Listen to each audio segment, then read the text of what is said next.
Silver, the most undervalued metal in human history. Gold today is without a doubt more rare than silver. But what about tomorrow?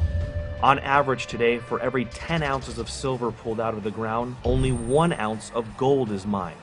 However, the majority of silver mined is used for consumption, while the majority of gold mined is nearly all added to global inventory. Yet precious metal investors, as small of a group as they are still investing $7 in GLD for every $1 they invest in SLV. Looking at modern history, silver is destined to be more rare and certainly worth more than gold.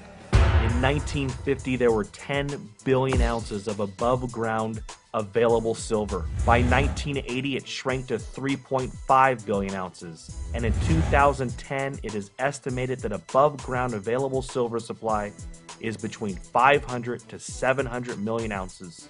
To put this into perspective, total above-ground available gold in 1950 was 1 billion ounces. And today, it's estimated to be around 7 billion ounces. In 1980, when silver nearly reached $50 per ounce, global population was 2.5 billion people. Global GDP was $10 trillion, and China had the 11th largest economy. Today, global population is near 7 billion people. Global GDP, $60 trillion, and China is now the second largest economy. So the population since 1980 is up 176%. Global GDP is up 500%. Above ground available gold is up 600%. Meanwhile, above ground available silver has plummeted at least by 91%, and the price is still down 46% from its 1980 high of $50 per ounce. To say the opportunity in silver is enormous is an understatement. Looking at the historical silver to gold ratio of 15 to 1, silver is highly undervalued today. It now takes 50 ounces of silver to purchase 1 ounce of gold. Even when ignoring the above ground supply deviation, mined metal production should at the very least bring that number to 10 to 1. Using today's prices with gold at $1,400, silver should be worth no less than $140 per ounce.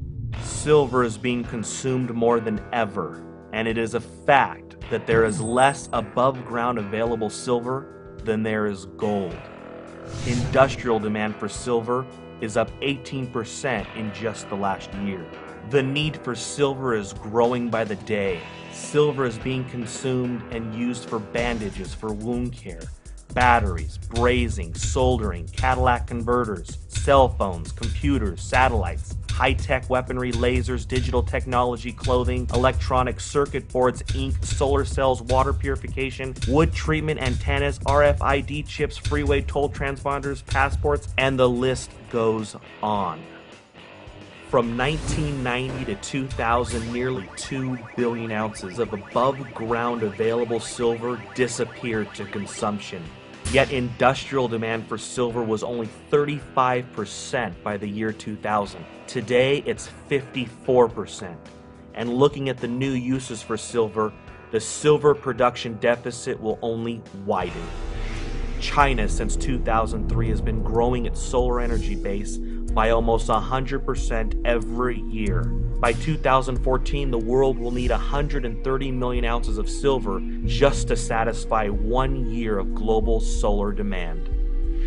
The world has consumed so much silver in the last 50 years that the last time above ground available inventory was this low was 1300 AD. The deficit of silver production has been met mostly from government stockpiles. The U.S. has dumped nearly 5 billion ounces since World War II into the silver markets. But as of 2010, according to the USGS, government stockpile for silver are listed as none. The supply and demand deficit continues to be ignored by global investors year after year, decade after decade.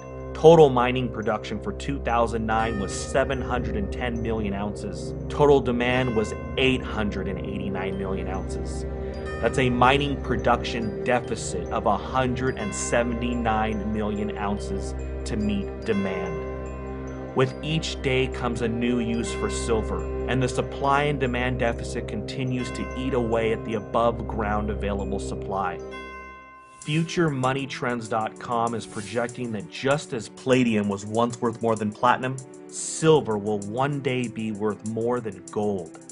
The demand for silver will continue to increase, yet mining production will never be able to keep up, depleting the above ground available silver supply possibly by the end of this decade. Silver may be the greatest investment in human history. How often doesn't any generation get the opportunity to invest in a finite resource that will soon be extinct?